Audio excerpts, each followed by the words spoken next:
Welcome to JGL Law for You.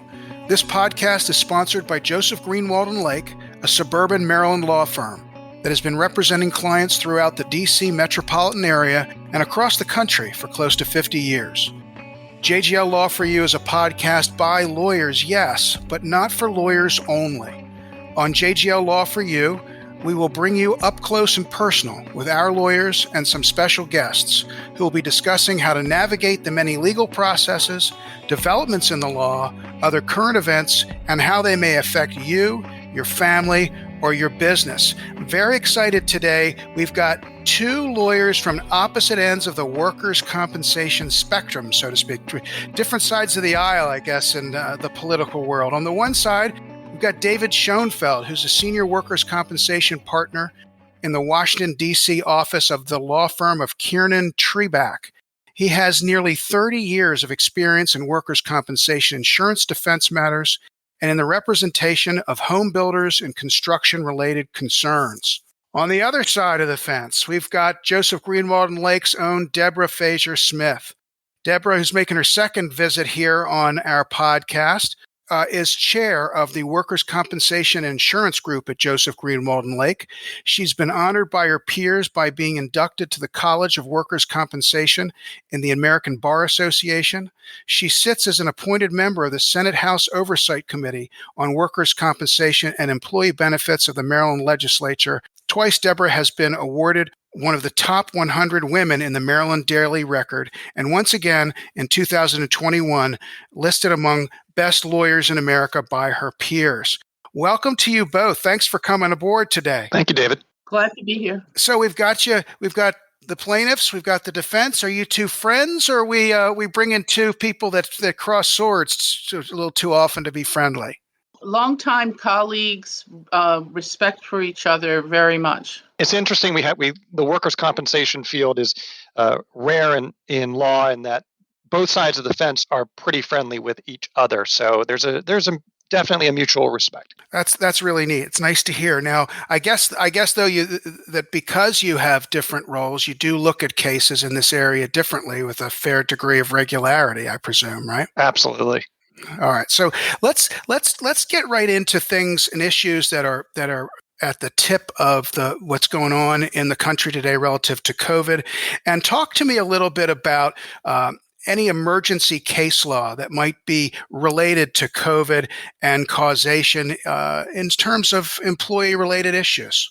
That's a good question, David, because it takes off on our first podcast we had on this before any of the legislation was introduced. And although the legislature is a little bit confined this year due to the pandemic, there were a few bills that were introduced. However, I'm not sure of their current status yet, so I can't really report that. But I will tell you that there were certain groups. There was the board of the education group, teachers, etc., who submitted a bill stating that COVID would be a certain type of presumption. You still had defenses, but that it was going to be looked at differently. Now, the interesting part about that is that although they retroed it back to March of 2020, they put sunset legislation sections in there so that it would actually expire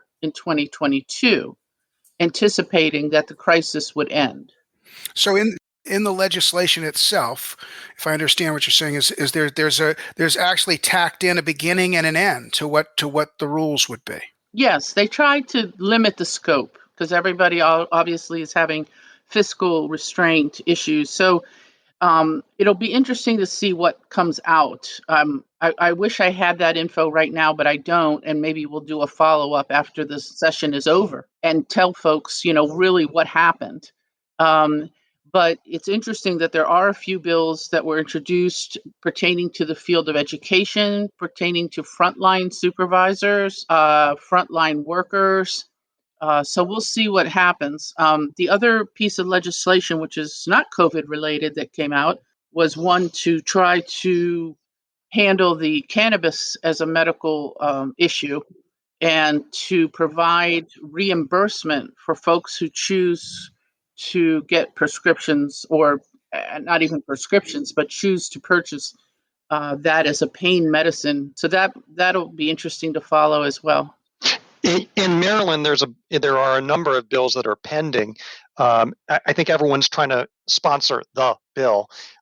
And I know that there are different versions of it. You mentioned the presumption, which just for those who are listening is something that basically is what it sounds like. If you have COVID, it's presumed to have come out of work. I know that there are some bills that have the presumption built into it, and there are some that do not.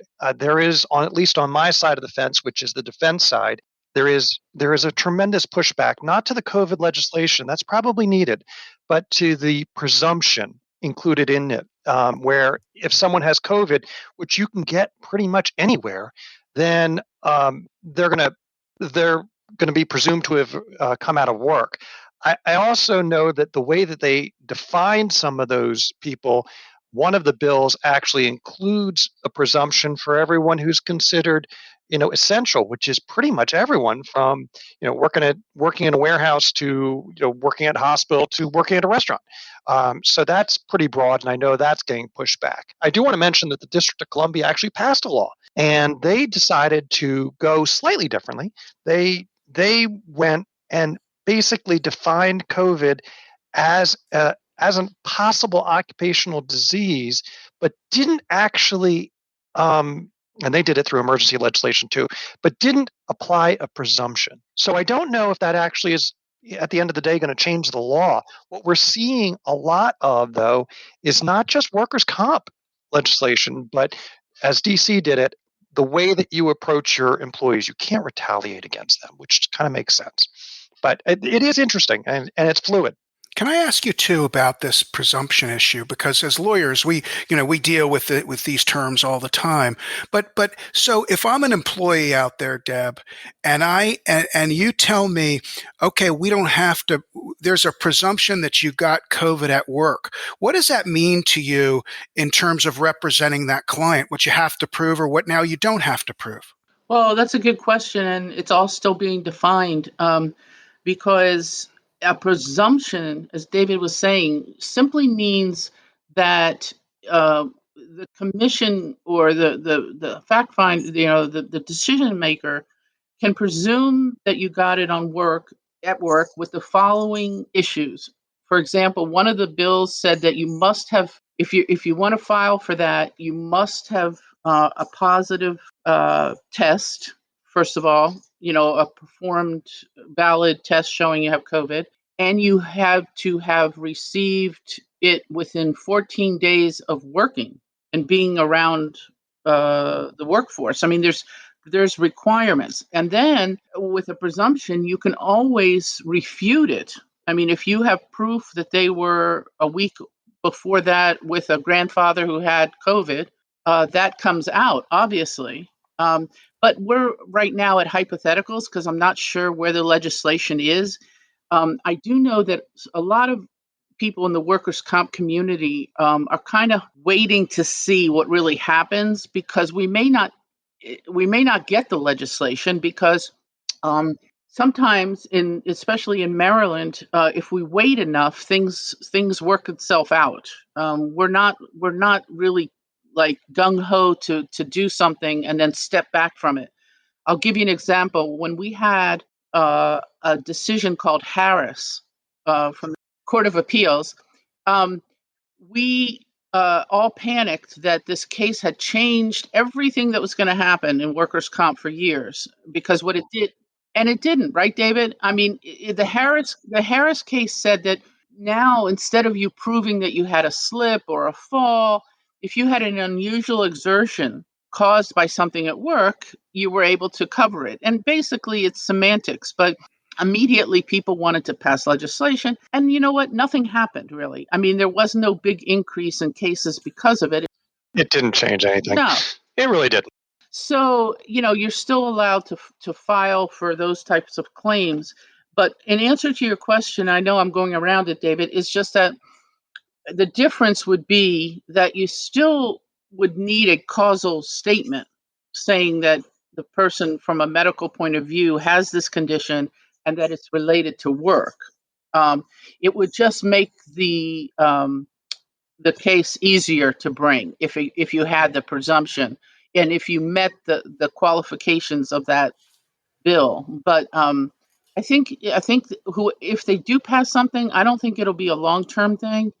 And I can tell you that the discussion also was that we shouldn't really be making it an occupational disease because that interferes with the entire scheme of what an occupational disease and all the case law in Maryland is. So I'm just reiterating some of the comments, but I think we'll just have to wait and see on that one. And the easiest way to explain it is, you're innocent until you're proven guilty, and that's what everyone hears in the law, right? This is just the opposite, and this is you've got the presumption, so it's compensable unless the employer proves it's not. And I have a number of these cases, and it's extremely difficult because people don't tell you that they went to a restaurant. People don't tell you that the nanny was sick. People don't tell you that the husband went out to Home Depot. They don't tell you. And especially with COVID, where you can have an asymptomatic carrier, you don't know where it came from. So just because they come to work, I have situations where there are cases being alleged and no one else in the office has it. Well, if there was a presumption, I'd have to disprove it. And that's why we have an objection to the presumption. But I think we beat this one down. So with the limited time, I don't know if we want to move on or not. Yeah. All I wanted to say, just David, if I could, is just that if someone does have COVID and they think it's job related, please consult us. Definitely come see us, and I'm sure that we would give you the best route to try to get this covered. Absolutely. One way or another, we would file and see what happens. A lot of the employers, not speaking for David, but a lot of them are paying it.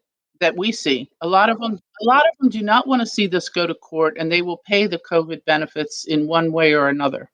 But what about the layering, the prevalence of at-home workers? How does that play into this discussion? From both of your perspectives. Yeah, that's one of my favorite topics. I raised it last year when we did this because I knew that was going to be a big issue now. And I've had several cases. I've had people who have a workspace at home and, accidents are going to happen whether they're at home or at work. That's why we have the workers' comp statute. So they basically have to be just as careful. They have to be confined to their area. But if an accident happens, I had a guy who literally was answering the work phone and it was off the ledge. And he went to reach for it, and he tripped and fell and hit his head in his house. It is compensable. People have to think of it as their work. And if they're at the place where they're working and they're doing what they're supposed to be doing for work, then I think we're going to see more of these at-home compensable injuries. The problem from the employer's perspective is we have really no control over it. And unlike a workplace where we can make sure that the chair is safe and we can make sure that the desk is the right height and we can make sure all those things, at home, they work at the kitchen table. We don't know if the chair is old or new or whatever, and they might fall down. You don't know. But that's the world we live in right now. And I think that there are advantages certainly for employers to have their employees continuing to be productive while at home. And that's the trade. Workers' comp is a trade. It's the grand bargain. For employers, they can't be sued. For injured workers, they get benefits, and that's the bargain. And it goes to working at home as well. It is really, really interesting. I was just going to follow up on David's comment. David, do you think that employers will start realizing that if they're going to allow, a workspace at home, that they'll set more parameters? I think I've already seen that. I don't think we go back. I don't think we ever, I was talking to someone else about this, and I don't, even for myself, I don't think we ever go back to the old way of doing things. And I think that what we're going to start to see is far more working at home, even if it's not like we're doing now where it's every day at home, maybe a couple days at home. And if you have people working at home, you'll have injuries at home. And it becomes a fact-intensive question. Where were you? What were you doing? Where were you working? And if it meets all the parameters of workers' compensation, I think they're going to get benefits, as they should. Yeah, and I see more and more of that. Like I said, I am getting these cases, and I feel that a lot of times the employer, really hasn't had time to prepare for these type of things yet, Right. because people maybe at home don't have a home quote office space, right? So they're making an office space on the kitchen table. They're making their printer and computer jammed up against somewhere. I think there'll be some key issues, just like we determine whether someone's an employee or an independent contractor. We have factors in Maryland, the control factor. We're going to have to probably see definitions of the workplace at home. Yeah, I mean that's what as I'm listening to you guys, is what I find interesting is, and the jaded lawyer in me, right, says, isn't this an area that is replete with the possibility of fraud? I mean, with a large, and how do you, first of all, if the burden is on the employer to show that it wasn't work related, and allegedly the injury happens in the person's home office, whatever that looks like, or however that's defined by whatever statutes there are, how does a defense lawyer get around that? How do you get around that? It is extremely difficult, but it's not new. Most people, and Deb will tell you this, most people don't lie. Period. They even claimants, but most people don't lie. Now there are those people who will always try and fudge the truth. There are on both sides of the fence. And as I tell my client, there is no way I can fully protect you against someone who's willing to lie on the stand. I just can't do it. So if you have someone who works at home and they have an apartment and they live alone, and yeah, they're making dinner, but they tell you that, I fell right at my desk and I hit my head. Will I ever know that? No. I will never know that. Now, if someone actually goes in and sees maybe they had some blood on the kitchen table versus the desk, yeah, I can probably prove that. But the reality is that's an unusual situation. I'm not overly concerned about it because I think most people tell the truth, and we just run through what were you doing. And also, don't forget, because most times when you're working at home on a computer, and if their computer has been inactive for 35 minutes, we know that they've been inactive for 35 minutes, and that will come out at a hearing. I think that the same issues, like David said, will come out one way or the other. People would rather not be hurt. My clients will tell you they would rather not be hurt. They like to work, they have their jobs, and they make more money working. The problem is that when they do get hurt, whether it's at home or at work, you're going to have the same in workers' comp, the same defenses. Because there's a lot of times someone travels, a salesman's on the road, and hurts themselves on the road. They're going to have the same issues of whether they're legitimately telling the truth or not. But I handle cases like that where people are injured on the road. You have people that are working in their space at the office, but you're not in the office with them every 5 seconds, so I think that we'll see more and more of these files. The other thing is that since people are working from home, they will have probably more repetitive injury, like carpal tunnel, use of the mouse, these type of things, because they're not getting up and doing their normal stretches at the water cooler. They're staying at the office. So I'm looking out for those people as well. All right, so just to shift focus for a few minutes, because I think we could talk about this topic this is just really interesting. I think to anybody who's at-home worker or employs at-home workers. But shifting a little bit, we hear in the news this thing called a gig economy. What is that exactly? I'll just say briefly. This is what I started talking about at the first podcast, that we are now in a different world where people are service app related employed. Whether it's through a food service delivery, whether it's through packages, you're going to see more and more of this. And there's a big struggle going on, David, between the people who control the apps and the people who use the apps to work. And they're not in a traditional definition of what we used to call employer and employee. So there's a huge thing going on in California. There's things in the UK. There's things all over the nation trying to define what we call this gig economy. And I would like to hear from David's perspective what he thinks is going on. Well, it's interesting. Think of for those that are listening, think of the people that you use your app to go get a app taxi. That's Uber, that's Lyft, that sort of thing. But think more in terms also of the people that bring you your food, your DoorDash people, those types of people, and even the people that bring you packages. It used to be that you go to work and you work 9 to 5 and you went home. But now there's this whole new world. And let me just throw out some numbers for you. 93 million people in the gig economy. 59 million of them also held 63% full-time jobs. This is a way for people to make more money. The average gig worker makes about $8,000 a year. So they just supplement their money. Only about 6% of them make more than $150,000 a year. So that's big money. You're not making big money doing this, but you are supplementing your money. So these are the people that are going out and making a little bit of extra money doing what they want to, which means they're working when they want to, not working when they don't want to. They're using their own car. They have all these issues that never existed before. What about insurance? What if they get into a car accident? What about workers' compensation? They don't really have workers' compensation, which is a big issue, and they might in some states coming forward. But what about that? Because they're not under the definition of what an employee is. They can work when they want. They cannot work when they want. That's not an employee. An employee is come to work at 9 o'clock. But we might see an expansion and a redefinition of what an employee actually is.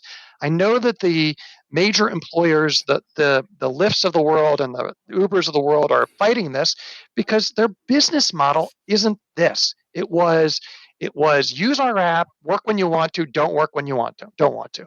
So I think it's interesting. We're seeing a lot of legislation. I'm not sure Maryland has anything pending right now, but I think what you're going to see, and to answer Deb's question, is what you're going to see is employers fighting this to define these people as employees because they are much more of what you would think of as an independent contractor than an employee. And I know that the employees are trying, that the gig workers are trying to be defined as employees, but they might define themselves as employees right out of a job, which is how California was going to do. Right, I agree, and I'm following up on everything I talked about in the last podcast with it, is that I will continue to fight for my client whether they want to be an employee or whether they don't. I think it's their choice, and I will pursue whatever they want me to do, and I will work in that vein. But the issue right now is that due to it being something totally different, I think what we're seeing is a hybrid. I think what we're seeing is the development of a different type of industry that doesn't conform to the previous standards, like you said, David. And therefore, there's going to be eventually. But it's so easy to fix. I mean, this is what drives me crazy. This is an easy problem to fix. Yeah, there's going to be a reckoning. Well, how do you fix it? So I'm Joe Consumer, and I order my food on Door. Let's just use DoorDash since you raised it. And I'm getting my food from the restaurant 5 or 6 miles away. I pay an extra couple of dollars. The food costs me a little bit more to come that way, but it's worth it. It's an extra cost. Maybe it's $5 more than it would be if I had to go to the restaurant and pick it up myself. But now I'm sitting here and I'm listening to you guys talk about, well, now is DoorDash going to be an employer for these people? And if so, does DoorDash have to maintain insurance? How's that going to affect my $10 meal picking up myself, $15 now that I have DoorDash do it? Now how much is it going to cost? And okay, so what is that? It's easy fix. So here's what we do. And the fix actually exists in the real world already. So we have what's called OSIP policies in some construction sites. And let me just tell you what that is. So some construction sites, these major construction sites where you see a big building going up, what the general contractor, since there is a concern that maybe some of the people that come on are uninsured. You don't really know. There's a lot of people on site. You can't control all the insurance. What they say is, okay, everybody on site, we're going to cover you. Every single person, we're going to cover you. And every single subcontractor is going to pay just a little bit into that to be covered. You could do the same thing. So let's say you have a DoorDash guy or an Uber guy or anybody else. And from the consumer standpoint, it will be almost seamless. Maybe it will be a few cents more, but we're talking about nothing here. And what they should do, at least in my opinion, is what they should do is simply say, all right, Mr. Uber driver or Mr. DoorDash driver, you made $100 today or $500 today.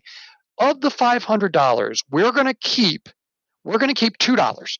And with that $2, we're going to pay workers' compensation insurance and liability insurance, or maybe make it $5.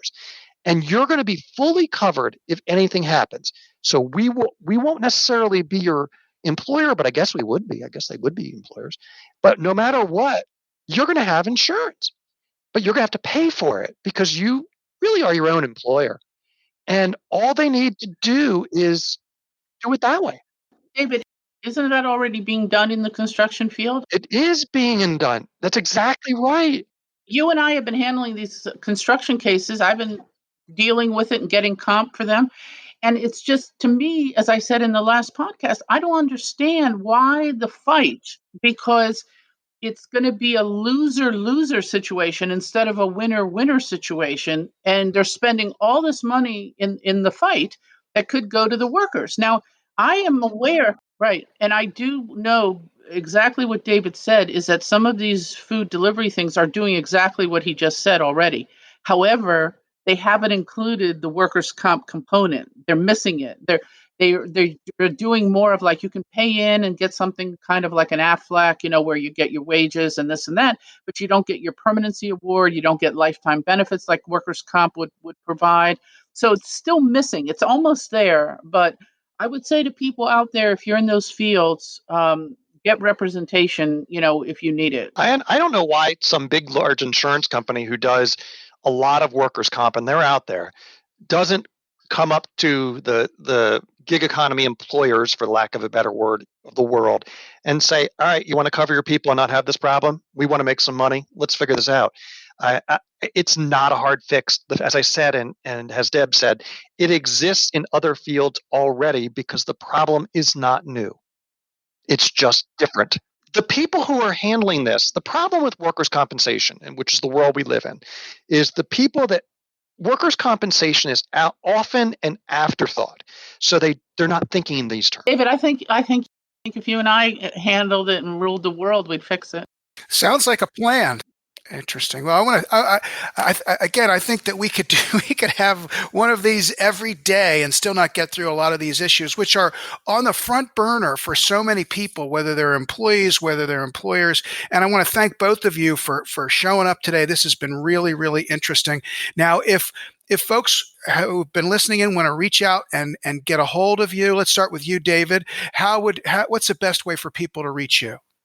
They can certainly send me an email. It's not the easiest email, but I'll do it for you. It's DSCHOENFELD at Kiernan Trebeck, KIERNAN Trebeck, TREBACH.com. Or if they send an email to Deb, which is an easier email, she'll get in touch. And Deb, how would folks get hold of you? I'm going to give you my pandemic phone number. During the pandemic, I've been using 443-370-0222. It's direct to me. You can contact me and I'll give you a consultation on the phone. And then we'll proceed to file a claim and go against Schoenfeld's employers. All right. Well, to everyone out there, hope you enjoyed this episode. We look forward to having you next time. I'm David Bullitt, and this is JGL Law for You.